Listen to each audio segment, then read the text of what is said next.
ঠিক এই মুহূর্তে বাংলাদেশের সকল দুর্বল ব্যাংক গ্রাহকদের জন্য একটি চরম দুঃসংবাদ। বলা হচ্ছে ইউসিবি থেকে ২,০০০ কোটি টাকা সরিয়েছেন সাইফুজ্জামান এবং ঘনিষ্ঠরা। এভাবে প্রত্যেকটি ব্যাংক থেকে বিভিন্ন খাতে টাকা সরানোর নজির রয়েছে। আর এই কারণে দুর্বল ব্যাংকগুলো আরও দুর্বল হয়ে যাচ্ছে এবং গ্রাহকরা তাদের প্রাপ্য টাকা পাচ্ছেন না।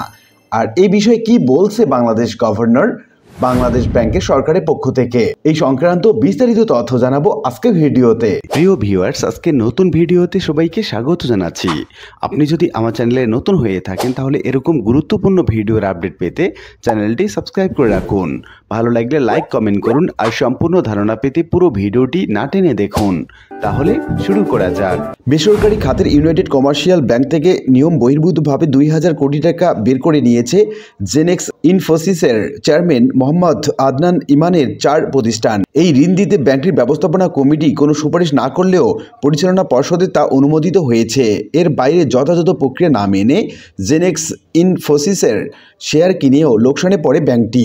২০১৮ সালের সেপ্টেম্বর থেকে ২০২৪ সালের জুলাই সময়ে এই অনিয়ম হয়। ইউসিবিতে যখন এত অনিয়ম ঘটে তখন ব্যাংকটির চেয়ারম্যান ছিলেন সাবেক ভূমিমন্ত্রী সাইফুজ্জামান চৌধুরী ওরফে জাবেদের স্ত্রী রুকমিলা জামান এবং নির্বাহী কমিটির চেয়ারম্যান ছিলেন তার ভাই আনিসুজ্জামান চৌধুরী। মোহাম্মদ আদনান ইমাম যুক্তরাজ্যের নাগরিক। সে দেশে আবাসন খাতে তার ব্যবসা রয়েছে।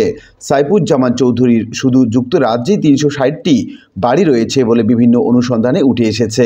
এসব বাড়ির বর্তমান বাজার মূল্য বাংলাদেশি টাকা ৩,৮২৪ কোটি টাকার বেশি। আবাসন খাতের সূত্রে এই দুইজন বেশ ঘনিষ্ঠ বলে জানা গেছে। ২০১৮ সালে ইউসিবি দখলে নেয় সাইফুজ্জামানের পরিবার। আওয়ামী লীগ সরকারের পতনের পর ইউসিবির পরিচালনা পর্ষদ পরিবর্তন করে দেয় কেন্দ্রীয় ব্যাংক। এরপর ব্যাংকটির ঋণের অনিয়ম খতিয়ে দেখতে একাধিক নিরীক্ষা হয়। এতে ঋণ দেওয়ার অনিয়ম সংক্রান্ত এসব তথ্য উঠে এসেছে বলে দুর্নীতি দমন কমিশনের কাছে পাঠানো এক চিঠিতে জানিয়েছে ইউসিবির চেয়ারম্যান শরীফ জহির। তিনি ব্যাংকের আমানতকারী এবং শেয়ারধারীদের স্বার্থ রক্ষায় সাইফুজ্জামান চৌধুরী, জেনেক্স ইনফোসিসের শেয়ার বিক্রেতা আমির রসুল এবং জাহারা রসুল, আদনান ইমাম এবং ব্যাংকের সাবেক উপব্যবস্থাপনা পরিচালক আলমগীর কবিরের বিরুদ্ধে তদন্ত করে ব্যবস্থা নেয়ার অনুরোধ করেছেন। ইউসিবি সূত্রে জানা গেছে জেনেক্স ইনফোসিসের যে ঋণ দেয়া হয়েছে আওয়ামী লীগ সরকারের পতনের পর তা খেলাপি হওয়ায় ঝুঁকিতে পড়েছে।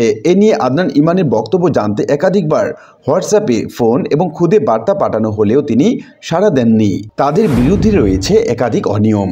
শরীফ জহিরের চিঠিতে ব্যাংক দখল হওয়ার পর সাইফুজ্জামান চৌধুরী কিভাবে ব্যাংকের চেয়ারম্যান ভূমিকা পালন করছেন তা তুলে ধরা হয়েছে।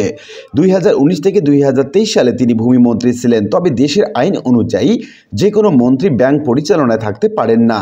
চিঠিতে বলা হয় ২০১৯ সালের নিয়ম বহির্ভূতভাবে বড় অঙ্কের ঋণ বিতরণ করা হয়েছে বলে নিরীক্ষা প্রতিবেদনে উঠে এসেছে। Genex Infosys limited, Genex infrastructure limited, এ&পি venture limited, AWR development and AWR real estate লিমিটেডের স্বার্থ প্রায় ২,০০০ কোটি টাকার ঋণ অনুমোদন করা হয়। ব্যবস্থাপনা পর্যায়ের সুপারিশ ছাড়াই এই ঋণগুলো অনুমোদিত হয় বলে নিরীক্ষায় উঠে এসেছে। AWR development and AWR real এস্টেটের লিমিটেডের চেয়ারম্যান আদনান ইমামের বাবা চৌধুরী ফজলে ইমাম। চিঠিতে বলা হয় সাইফুজ্জামান চৌধুরীর চাচাতো ভাই আলমগীর কবির অপুকে সম্পূর্ণ অযৌক্তিকভাবে ফার্স্ট ভাইস প্রেসিডেন্ট পদ থেকে উপব্যবস্থাপনা পরিচালক পদে পদোন্নতি দেওয়া হয়েছিল। পরবর্তী সময়ে তিনি ব্যাংক কর্মকর্তাদের উপর চাপ সৃষ্টি করে নিয়ম বহির্ভূতভাবে ঋণ অনুমোদন এবং বিতরণ নিশ্চিত করেন। সরকার পতনের পরপরই তিনি বিদেশে পালিয়ে যান এবং ইমেলের মাধ্যমে নিজের পদত্যাগপত্র জমা দেন। বর্তমানে তিনি বরখাস্ত অবস্থায় রয়েছেন। দুদকে পাঠানো চিঠিতে আরও বলা হয় আনিসুজ্জামান, বশির আহমেদ সহ অন্য পরিচালকদের অনুমোদনে ২০২১ সালে জেনেক্স ইনফোসিসের ৬০,৮৩,৬২৬ বিক্রয় অযোগ্য শেয়ার কিনে ইউসিবি। প্রতিটি ১৭২ টাকা ৫০ পয়সা হিসাবে মোট ১০৪ কোটি শেয়ার কেনা হয়। গত সেপ্টেম্বরে প্রতিটি শেয়ারের বাজার মূল্য কমে ৩৮ টাকা, ফলে ৭৮ কোটি টাকার ক্ষতির সম্মুখীন হয়েছে ইউসিবি। এই শেয়ার বিক্রেতা ছিলেন জাহারা রাসুল, যিনি জেনেক্স ইনফোসিস লিমিটেডের চেয়ারম্যান আদনান ইমানের বোন এবং আমির রাসুল তার বোনের জামাতা। আদনান ইমাম প্রবাসীদের উদ্যোগে গঠিত এনআরবিসি কমার্শিয়াল ব্যাংকের উদ্যোক্তা এবং সাবেক পরিচালক। ইউসিবি চেয়ারম্যান শরীফ জহিরকে একাধিকবার ফোন করেও তিনি সাড়া দেননি। প্রতিষ্ঠার পর থেকে আওয়ামী লীগের নেতা প্রয়াত আখতারুজ্জামান চৌধুরীর পরিবারের হাতে ইউসিবির নিয়ন্ত্রণ ছিল। সাইফুজ্জামান চৌধুরী তার ছেলে শুরু থেকে ব্যাংকটির সঙ্গে যুক্ত ছিল ব্যবসায়ী গোষ্ঠী পার্টেক্স গ্রুপ এবং অনন্ত গ্রুপ, কিন্তু 2017 সালে পার্টেক্স গ্রুপের প্রতিনিধিদের ইউসিবি ছেড়ে যেতে বাধ্য করা হয়। ব্যাংকটির চেয়ারম্যানের দায়িত্বে আসেন রুকমিলা জামান। তিনি যুক্তরাজ্যে অবস্থান করে তার পক্ষে সাইফুজ্জামান চৌধুরীও ব্যাংকটি পরিচালনা করতেন। এই সময়ে এসব অনিয়ম হয় বলে নিরীক্ষায় বলা হয়েছে। তো উল্লিখিত বিভিন্ন আলোচনা থেকে আমরা এটুকু বলতে পারি যে ইউসিবি সহ বিভিন্ন ব্যাংকের অর্থাৎ দুর্বল ব্যাংকগুলোতে যে অনিয়ম হয়েছে তার মধ্যে সাইফুজ্জামান এবং তার ঘনিষ্ঠরা প্রত্যক্ষভাবে জড়িত, এমনটি উঠে এসেছে বিভিন্ন প্রতিবেদনে। আর এটা দুর্বল ব্যাংক গ্রাহকদের জন্য একটি দারুণ বা চরম দুঃসংবাদ। আশা করি বিষয়টি বুঝতে পেরেছেন। আর আজকের ভিডিওটি এ পর্যন্তই। আশা করি ভিডিওটি আপনাদের ভালো লেগেছে। ভিডিওটি ভালো লাগলে লাইক কমেন্ট করতে ভুলবেন না। দেখা হবে অন্য কোনো ভিডিওতে। সে পর্যন্ত সবাই ভালো থাকবেন।